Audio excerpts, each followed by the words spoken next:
What's good, YouTube? Welcome to my channel, Lasting Conditioning. I heard you're killing your gains and you want to fix it. You have come to the right place. Let's go right into it. Point number 1. Not eating enough quality foods.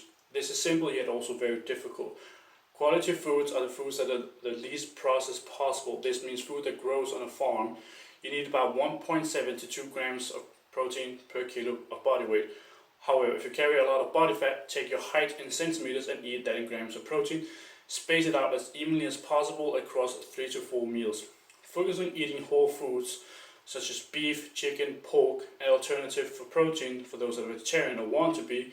Things such as corn can be used, and beans, lentils, however lentils are on the lower end.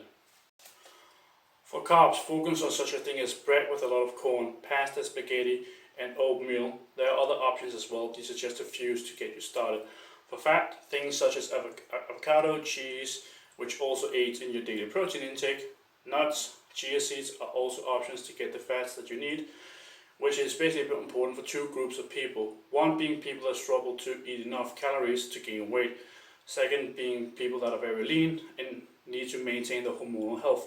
Fats are important for all of us, however people who are very lean tend to have a bigger hit on their hormonal health due to their leanness. Point number 2. You're trying to maintain abs as a natural lifter. You'll be stuck if you try to hold on to abs. They're not a sign of strength or progress. You need to eat to give your body fuel it needs so you can actually grow from quality foods. Remember, good quality food over junk food. Sure, you can have junk food from time to time. However, in terms of your daily staple, it's a no-go. Point number 3. You're doing too many sets. And yes, you can absolutely do too many sets in the gym. It doesn't really take that many sets to stimulate muscle growth. As long as you train hard enough, few but hard sets will be vastly better than a lot of sets with very low effort. You need to push your limits, and that's the way you grow. You need to back off the amount of sets that you do and focus on putting on effort in fewer sets so you can get the growth that you're after. Point number 4. You're too focused on what is optimal. In other words, you're paralyzed by thinking what is optimal, which might not be optimal a few months later from now, when other things outside the gym demand your attention. Stop thinking about what is optimal. Pick a few compound movements and isolation movement that adds in those big movements. Train hard. You can spend countless hours trying to figure out what is optimal. However, you will be surpassed in every single way by someone who just shows up and train hard, even though it's not optimal. What is optimal and what's good enough will actually not be that great of a difference in the gains you're making. Just show up, focus on good form, progressive overload your muscles. I have a video with how to progressively overload and several ways you can do it, and I will link it in the description down below.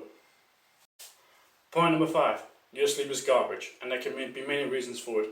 I have a video talking about how to help your sleep, and this is something you need to address. Two major things a lot of people do is not maintaining daily time they go to sleep and wake up, as well as using screen all the way up until the time they go to bed. The blue light will trick your brain to think it is daytime, thus telling you it's not time to go to sleep. Similar with not keeping a good sleeping routine, you need to go to bed and wake up around the same time every single day. Point number 6, and this is a biggie. Stop copying big time bodybuilders. Just because Arnold or C-Bum or whoever did crazy amount of training doesn't mean you should follow what they do.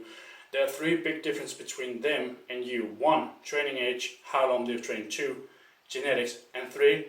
Abusing PEDs that ruin their health. It's never a good idea to just copy someone else's training. The 3 formal differences can make a hell of a difference in what you do and what you should do. Same with training goal and knowledge. Either find a program that suits you where you are in your training and your goals, or hire a trainer to make a program for you, or you can buy a pre-made program. Point number 7. You obsess over your program or you not being perfect. Just keep doing the best that you can do and do not compare your own results to somebody else. Your training journey will not be the same as someone else. Different goals, different skills, different lives.